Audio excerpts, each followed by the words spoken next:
Alors l'e-santé, c'est un vrai enjeu d'aujourd'hui pour la santé, un vrai enjeu de formation, un vrai enjeu de formation en interne mais également en externe auprès des médecins. Et c'est aussi un enjeu de complémentarité par rapport à ce que l'on fait déjà aujourd'hui dans l'industrie pharmaceutique. Et il est vrai que de plus en plus, on voit les médecins qui se connectent, qui recherchent de l'interactivité. Donc au-delà de la formation que l'on considère comme étant clé pour l'e-santé, je pense qu'il y a aussi tout ce qui est notion d'interactivité avec nos clients qui devient de plus important en utilisant ces nouveaux médias. Ce que l'on voit dans les dernières études que l'on a fait, c'est que le médecin, effectivement, en termes de satisfaction, recherche du contact avec le laboratoire.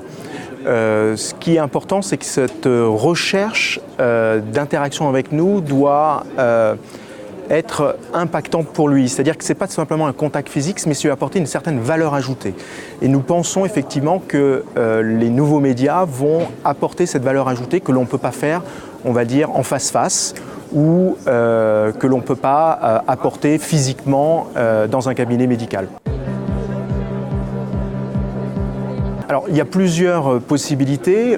On a déjà commencé à créer ce qu'on appelle nous des réunions publiques entre un leader d'opinion, par exemple, et des collègues à lui pour qu'il y ait un échange qui puisse se faire, un échange de science, un échange de formation entre un pair, on va dire, et ses collègues médecins généralistes, par exemple, par le web. Donc on a déjà fait cette expérience-là.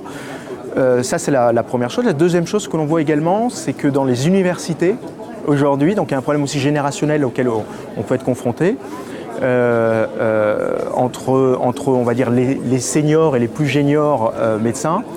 Ce que l'on voit, c'est que notamment les juniors et ceux qui se forment utilisent de plus en plus le média Internet pour apprendre le fond et pour s'entraîner physiquement, non plus sur le fond, mais sur la pratique médicale.